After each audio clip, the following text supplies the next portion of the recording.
দেশের প্রথম পারমাণবিক বিদ্যুৎ কেন্দ্র রূপপুরের প্রথম ইউনিটে জ্বালানি প্রবেশ করানোর শুরুর আনুষ্ঠানিক উদ্বোধন করা হয়েছে। বিস্তারিত থাকছে অ্যাডভোকেট আব্দুল্লাহ আল শোভনের প্রতিবেদনে।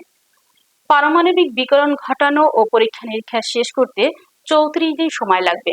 নিরাপত্তা নিশ্চিত করে জাতীয় গ্রিডে শতভাগ বিদ্যুৎ পেতে 10 মাস লাগতে পারে। ইউরেনিয়াম জ্বালানি বসানোর পর তা থেকে বিদ্যুৎ উৎপাদন হবে। বিজ্ঞান ও প্রযুক্তি মন্ত্রণালয় বলছে, বাণিজ্যিকভাবে বিদ্যুৎ উৎপাদন শুরুর আগে এটি চূড়ান্ত ধাপ। ধাপে ধাপে পরীক্ষামূলকভাবে বিদ্যুৎ উৎপাদন শুরু হবে। আগামী অগাস্টে জাতীয় গ্রিডে 300 মেগাওয়াট বিদ্যুৎ সরবরাহ শুরু হতে পারে। রাশিয়া ইউক্রেন যুদ্ধ সহ বৈশ্বিক নানা সংকট পেরিয়ে অবশেষে পরমাণু বিদ্যুৎ উৎপাদনের ঐতিহাসিক যাত্রা শুরু হয়েছে বাংলাদেশে। বিজ্ঞান ও প্রযুক্তি মন্ত্রী ফকির মাহবুব আনাম বলেন, প্রধানমন্ত্রী বিজ্ঞান ও প্রযুক্তি বিষয়ক উপদেষ্টা রেহান আসিফ আসাদ, রুশ পরমাণু শক্তি কর্পোরেশনের রোসাটম মহাপরিচালক আলেক্সি লিখাচেভ উদ্বোধনী অনুষ্ঠানে ছিলেন। দেশের ইতিহাসের সবচেয়ে বড় প্রকল্প রূপপুর পারমাণবিক বিদ্যুৎ কেন্দ্র। এই প্রকল্পের আওতায় 1200 মেগাওয়াটের 2টি ইউনিট নির্মাণ করেছে রাশিয়ার ঠিকাদারি প্রতিষ্ঠান।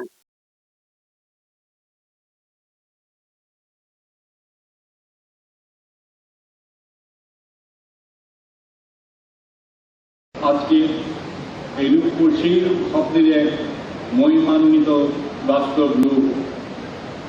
বাংলাদেশ জাতীয়তাবাদী দলের নির্বাচনী ইস্তেহারেও বিজ্ঞান, প্রযুক্তি, জ্বালানি, নিরাপত্তা এবং আধুনিক রাষ্ট্র নির্মাণের যে অঙ্গীকার ব্যক্ত হয়েছে, রূপপুর তার একটি শক্তিশালী প্রতিফলন।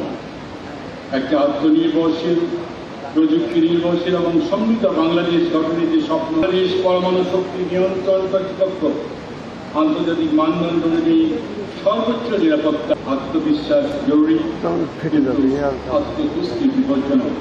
তাই আমরা নিরাপত্তাকে সর্বোচ্চ অগ্রাধিকার দিয়েছি। Your Excellencies and distinguished guests, our Prime Minister Tayyip Sheikh,